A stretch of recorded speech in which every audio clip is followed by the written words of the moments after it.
Hello and thanks for checking out ChartGuys.com. We're proud to be one of the most successful technical analysis communities online, teaching you the skills to become a more confident, effective, and informed trader. Join our community of hundreds of analysts worldwide working together to learn the charts, generate profit, and achieve financial independence. Sign up for a 1-week free trial, no credit card required, for access to daily live chart analysis and market coverage, a thriving chat community, along with dozens of hours of exclusive educational materials. We look forward to seeing you. Let's check out some charts.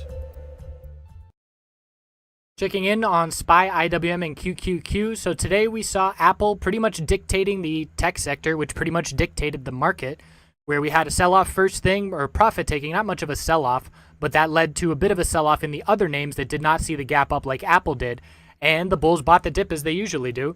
So here we are seeing the long lower wicks of bulls buying the dip really the past 5 days, still keeping exponential supports and keeping the bulls in control. So we've got resistance right now of 247.60 and the all-time high of 248. We're still within striking distance on any given day. Doesn't even have to be a very strong day, and we'll see those all-time highs. If we lose these exponential supports and see this bearish MACD cross follow through more significantly, that will be notable, but until that happens, the bulls continue to maintain full control. We are watching the RSI because look at the last 3 months. The RSI at this 70 level has pulled back at or just below it multiple times, and here we are just below it again. So if we were to see a new all-time high, the RSI would very quickly be right up at that 70 level. On the weekly time frame, bearish reversal doji last week is not being confirmed at this point, as the bulls are maintaining their control and still grinding higher. So if we are not going to confirm any bearish reversal candlesticks on the weekly time frame, then we're not going to see any change in the momentum that the bulls currently have.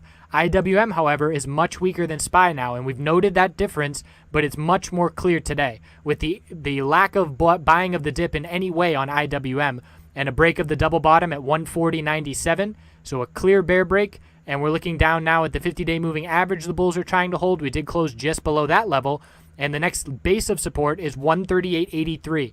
Bulls are desperately, I shouldn't say desperately, but the bulls are really trying to hold that level to keep this clear higher low pattern intact. And on the weekly time frame, we can see we are confirming the bearish reversal candlestick. So a completely different setup in that regard. One case, we have SPY not confirming the bearish reversal candlestick and 1 day away from an all-time high. And here on IWM, we are confirming it and potentially closing below the exponential moving average support for the first time in a couple of months. So the next 2 days is important to see if the bulls can hold 140.71 as support. But as of right now, we're below that level. And the last time we were below that level was back in mid-May. So that's 2.5 months at this point where these have been clear supports as we have headed higher. So much weaker on IWM compared to SPY, and QQQ is right in the middle of both. So we see the lower wick similar to SPY. We can see the shape of the same action that SPY is seeing, but not as close to the new all-time high. One thing I want to note that is very clear on this tech sector is when we see a higher open, the majority of the time we see profit taking. And I'm looking just back now at the past 3 out of the past 5 days, higher open, dip, higher open, red day, higher open, big pullback.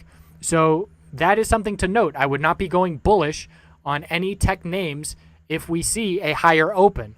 So we are seeing the bulls buy the dip 142.61 and 142.30, and we've got the bullish MACD, or I should say the bullish middle Bollinger Band coming up here to try and act as support. But we are on the verge of a bearish MACD cross, so we have to be keeping an eye on that. Because the last time we saw a bearish MACD cross, one time it only lasted in 1 bearish day on a big flush. The other time, however, it led to a month of consolidation. So we need to be watching very closely. If we break that low of Thursday, that's the key level to be watching on any individual name, any sector, anything. Break the low of Thursday, and that shows further weakness. So we're not seeing that yet on QQQ nor SPY, and we are not confirming the bearish reversal candlestick. So IWM broke that low of Thursday right away, and it is confirming the weekly bearish reversal candlestick. Not so the case for IWM, or excuse me, for SPY and QQQ.